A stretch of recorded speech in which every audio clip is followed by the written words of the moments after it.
Hi everyone, and welcome back to week 3 of University 300. So this week we will be finishing up the Check Please starter course that you all started last week. So you're going to finish up lessons 4 and 5 this week. And then we're also going to talk about how to think about a research topic, conducting background research on the web, talking about search terms. We're going to discuss what some good starting points are for background research, and then of course we'll go over the assignment for this week. So before we get any further, now is the time to finish up lessons 4 and 5 from the Check Please starter course. If you need a refresher on how to navigate the course, feel free to go back to last week's kind of like lecture demo that I did.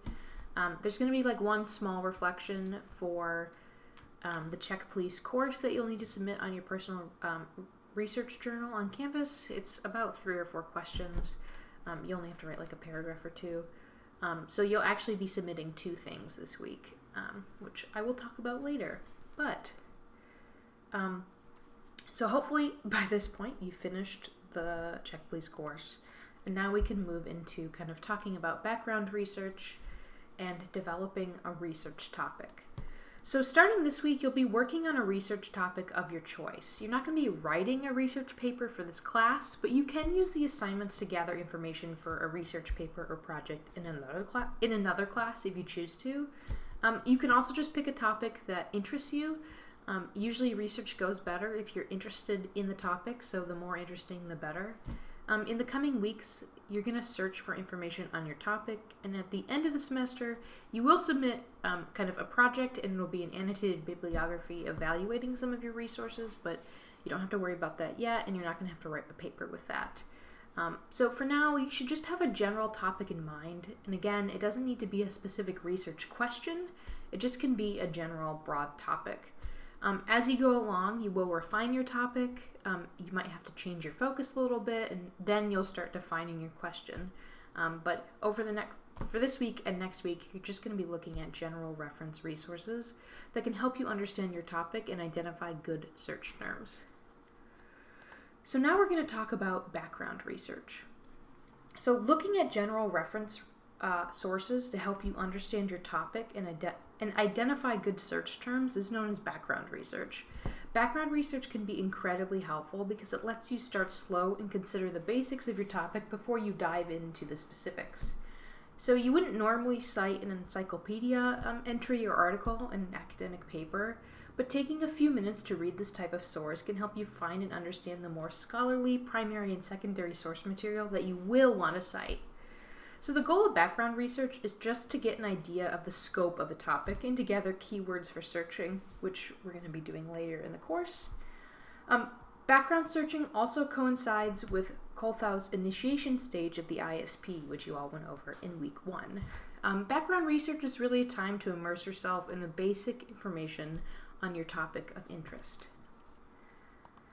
So I mentioned the word scope on the last slide. So for context, or in this context, scope is the range of a topic and the area covered by a given subject. So for like a little metaphor analogy, when you're doing background research, you should be looking at the whole picture or kind of the whole tree of your topic before you dive into a specific branch or even a specific leaf on the tree. By looking at the whole tree, this allows you to understand where your topic fits into the bigger picture. So when you actually do background research, it's best if you use fairly broad search terms in order to get the biggest picture of your topic. As you read through kind of sources and information, you'll notice subtopics that direct your attention to a specific area of study within the broader area of interest. And it's important to keep track of those subtopics you've come across because they can help you identify a research question and help you narrow your topic for a final paper or presentation, which again, you won't have to do in this class. But you will need a clear research question and a focused collection of sources for the final project. And then finally, there's 2 things that will determine what you find when you're doing research. And those are the search words you use and the places you look for information. And that's applicable for background research just on the web, and then also doing research with kind of scholarly peer-reviewed sources that we'll talk about a bit later. But again, it's the words that you're using and where you're looking that really, really matters.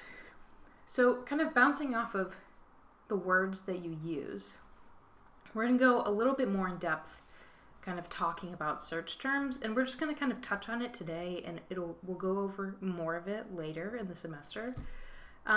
But search terms, you might have heard the word search terms, you might have heard keywords.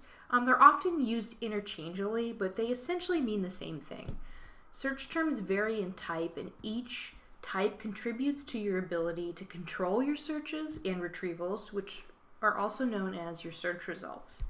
Some types of search terms will narrow your search, so you'll get fewer results, and others will broaden your search and get more results. So on the right-hand side of the slide here, I have the different terms that we're going to go over. So distinctive terms are terms that are particular to the topic and are not likely to be used in any other context. These words may be new to you and can be discovered through background research. So an example of this would be therapy dogs. A synonym is an alternative word that has more or less the same meaning as your original search term. So an example of this, so instead of therapy dogs, a synonym for that would be canine therapy dogs, basically saying the exact same thing. Then we have broad terms. So terms that describe a category that contains more specific or narrow subcategories. So really think big picture here. An example of this would be domestic animals, kind of following the therapy dog trend. And then we have narrow terms, and those are terms that describe a subcategory or item within a more general broad category. So they're going to be much more specific. An example of this would be a therapy pet for PTSD. The specific term there being PTSD. And then you have related terms, which are kind of like synonyms, but a little bit different. And those are concepts that have a relationship with the main topic, but are not exactly a broader term, a narrow term, or a synonym. So, for example, you have treatment for anxiety. So when you're talking about therapy dogs, why would someone need therapy dogs? Well, they're receiving treatment for something. So an example of that's related but not directly associated with your terms would be like treatment for anxiety. So those are kind of like the basics of search terms.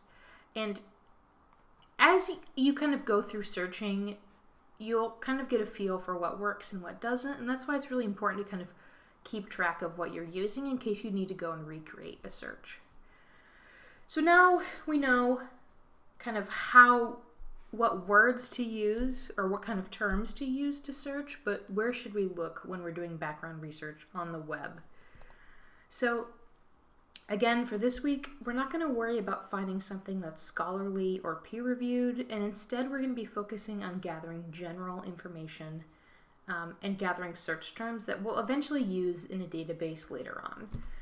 But before you start the assignment, there's 3 things that I will have linked in the Canvas that you will have to check out.